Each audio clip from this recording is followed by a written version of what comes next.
Hi, I'm Melissa. Growing up, I was surrounded by mountains of twisted scrap metal. My parents owned the most profitable junkyard business in 3 counties. A junkyard is a place where old cars are brought to be crushed with a special flattener. It might sound like we were trash collectors, but thanks to that trash, my family could afford to live in a luxurious house, go to the Caribbean on holidays, and buy branded items. However, my classmates didn't believe that my family was rich. They thought all my expensive things and photos from our travels were fake, and my stories about our amazing house were lies. They thought that since I lived next to a dump, my parents were dirty hobos or something. They even called me the garbage princess. Very creative, right? One day, a new girl appeared at our school. Adele looked like a lost kitten. Our classmates made fun of her. I gave Adele one of my bracelets. I thought we would become friends after that. Oh, how naive I was. I'm not going to wear things you found in the trash. Everyone heard her and burst out laughing. Good one, Adele. You've proven you're cool and deserve to be friends with us. The new girl was accepted into the elite clique, and I ran out of school in tears. Then my dad suddenly picked me up.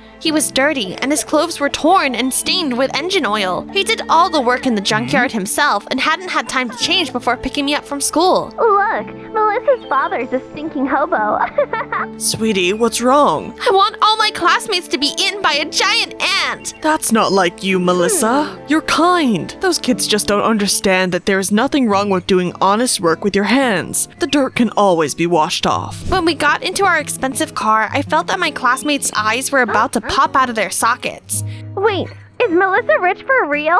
That evening, they came over to our house with fake smiles. Wow, it's like we're in the Beverly Hills, if you ignore the junkyard. Sorry for laughing at you. Let's be friends. I suddenly realized you're cool. It's too late. I don't want to be friends with jerks like you. Especially you, Adele. Why? Seriously? You made fun of the only person who was kind to you. From that day on, I decided that I didn't need friends. I wanted to be like Dad, to have dirty hands and a thick wallet. So when Dad was working and wiping the sweat from his forehead, I followed him around and wrote everything down. I spent my childhood finding ways to make money. I sold lemonade, walked dogs, and rented my bike to other kids. By the time I turned 16, I was obsessed with earning money and being successful. I read business books and studied the stock market. Because of that, I was lonelier than ever. My peers didn't understand me, and I didn't get them. Especially people like Adele. She was now the most popular girl in school. Everyone loved her and wanted to be her. Adele held a contest every month. The winner got to be her new friend for the next 30 days, like a friendship subscription. Can you imagine? I didn't hang out with the other kids. Instead, I dreamed of topping the Forbes list. Knock knock, little fox. Can I come in? Sure, Dad. Why are you at home? Where else would I be? I heard there's a teen party in town tonight. You could go there, meet new people, make friends. I showed Dad the money I had saved up and my boxes with the Gucci and Chanel logos. These are my friends. They won't betray or hurt me. You know, the best memories I have are of riding bikes with my friends until it got dark and sneaking into abandoned construction sites. We laughed together, dreamed of the future. Where are those friends now? Let me guess, you haven't talked in years. Well, I thought so. Now, if you don't mind, I'd like to sleep. Sweet dreams, little fox. The next morning at school, I heard a chorus of idiots. Everyone was talking about last night's party.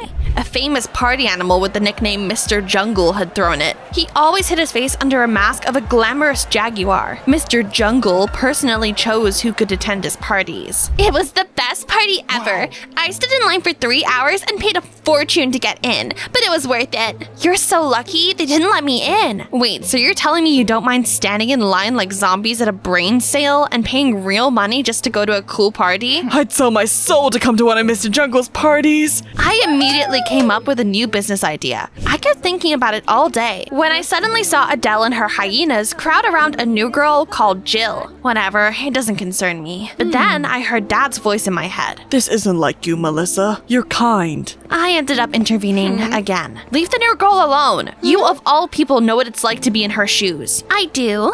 But unlike her, I figured out how to become popular here. By laughing at those weaker and kinder than you? Adele rolled her eyes but led her herd away. Later, in the dining hall, Jill came up to me, almost tripping over her shyness. Thank you, Melissa. That was so cool.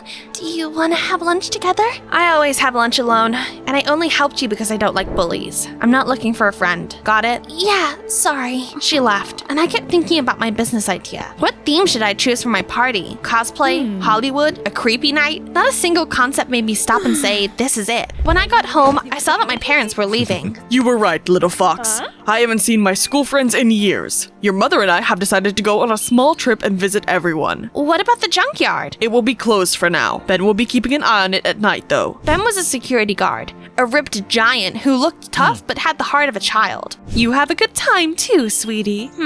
I will. I've got just the idea. I read somewhere that sometimes the most brilliant ideas come to us in dreams. That's what happened to me. I know! A post-apocalyptic party at the junkyard! It's going to be epic! The next moment, I saw a light outside my window. Someone had set off a motion sensor light at the junkyard. First, I thought it was Ben doing his night rounds, but decided to make sure, just in case. Ben, are you there? What is it? Are you sleeping at work? Someone's walking around the junkyard. See the light? It was probably a stray dog. Or someone trying to steal some wheels. We split up to take a look around. Ben, there's someone here!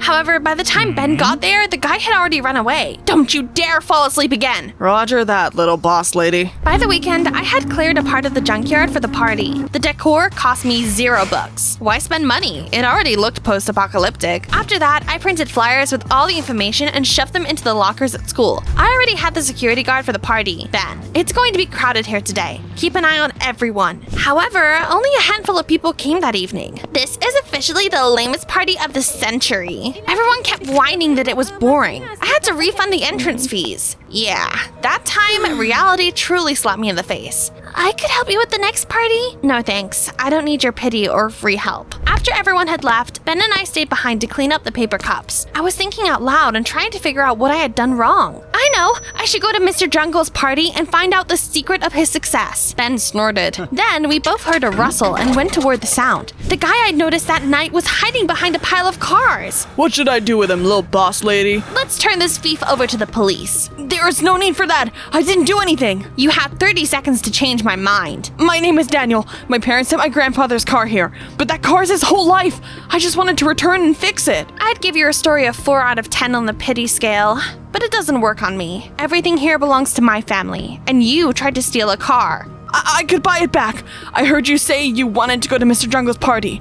I've got a ticket. I can buy a ticket to his party without your help. Now get lost. If I see you again, I'll turn you over to the cops. The next morning, Adele put on a show at school. She was telling our classmates about my failure in detail. I turned red as a fire hydrant. Now throwing a great party was a matter of principle. Soon, Mr. Jungle announced that he was throwing another exclusive party. It was going to take place on the roof of an abandoned hospital. I headed there in the evening. The line was longer than the Mississippi River, but I wasn't going to back down. I brazenly pushed everyone aside and went up to the fire escape. Mr. Jungle himself was standing by the entrance in his Jaguar mask. There were 2 security guards next to him. Hi, I'm on the guest list, and if I'm not, here's the entrance fee. Hey, Mr. Zoo, tell your goons to let me through. Not so fast. You got up here without waiting in line and think you're better than everyone else? I don't like people like you. You're banned for life. He snapped his fingers and his guards kindly kicked me out. Beside myself with anger, I went home. When I was passing by a small auto repair shop, I saw Daniel inside. Hello, you liar. You said you got a ticket to the party, and yet you're here. I wasn't lying. Here's my ticket. I didn't go because we got a car that needs to be fixed, and I stayed behind to take care of it. I stared at him without blinking. At that moment, for the first time, I felt respect for Daniel. You know, my dad is the same. He's not afraid of working hard or getting his hands dirty. Working with your hands is noble. Here, take it. The party seems to be important to you. They wouldn't let me in even if I had a dozen tickets now. I could help you throw the party of a century. If you let me take my grandpa's car, of course. Daniel held out his hand. It was stained with oil, but I shook it. Deal. The next day, he was waiting for me at school after classes. We sat on the lawn and started to share ideas. Or rather, Daniel came up with ideas and I listened. We need string lights, pizzas, theme decorations, and a cool DJ. Great. What else? Sorry, I heard what you were talking about. My dad works in a circus. I have a fog machine at home.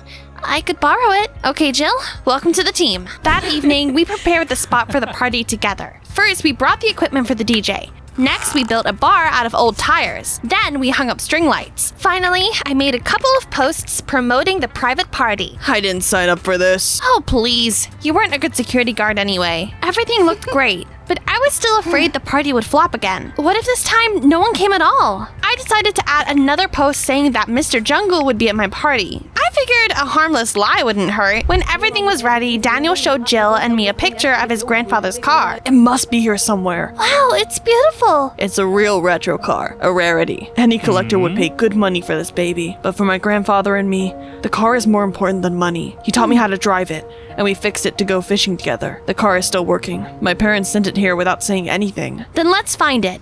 Hey, look! I see it! The car was hanging over the flattener as if over a precipice, clutched in a grapple. Dad must have been about to crush it, but something distracted him. We need to take it down. Only my father knows how to operate the grapple. Don't worry, we won't let this beauty turn into scrap metal. My parents will return soon and get it down, I promise. I trust you. Soon, I said goodbye to them and suddenly realized that I was smiling for no reason. Or was there a reason? The next evening was crazy, in a good way. String lights were lighting up the junkyard. The DJ was playing amazing tracks. The fog machine created a special atmosphere, and most importantly, a lot of people came to my party. But of course, I didn't let everyone in. What are you doing here? The Witch's Sabbath is on the other street. Can I come in?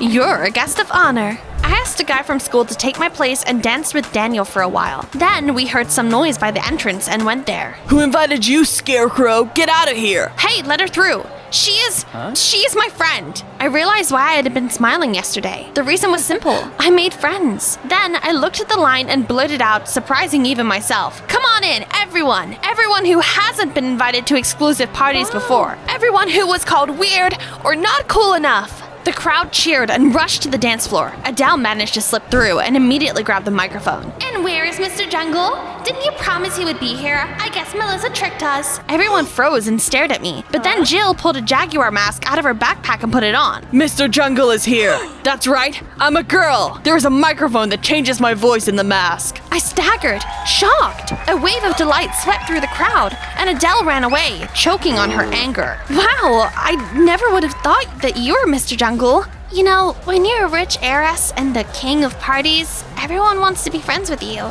I transferred to a new school and acted like a wallflower to make some real friends. And I think I found them. All of a sudden, I heard a familiar buzzing and grinding sound. My heart sank. Did you hear that? It's the flattener! Grandpa's car! We reached the flattener in a matter of seconds, but it was too late. The grapple was already empty. Daniel paled when he realized that his grandfather's car had turned into a pile of scrap metal. But then I noticed that there was nothing inside the flattener. Instead, there were fresh tire tracks on the ground. Someone took advantage of the noisy party to steal the car. I know who did it. Only Ben had the spare keys for the grapple. I didn't think he knew how to use it. We called the police, and the cops found the car in Ben's garage. He wanted to sell it to collectors and turned on the flattener to make us think the car was destroyed. That way, he hoped we would not look for it. The cops took Ben to the station and drove the car back to the junkyard. I tossed the keys to Daniel. Take care of this beauty. Thank you, Melissa. Grandpa will be happy. We came back to the party, but then someone turned off the music. Did our daughter throw the loudest party in town? Dad, let me explain. This is amazing! What? You aren't mad? When we were your age, your father and I loved to party. Sometimes doing stupid things is very important. Let's keep having fun! My parents partied with us until dawn. After everyone had left, I came up to Dad. Now I get what you were saying. I will remember this adventure and the moment for the rest of my life. I'm glad, little fox. But you still have to clean up this mess tomorrow. I nodded, tired but happy. We went to bed. It was the perfect happy ending.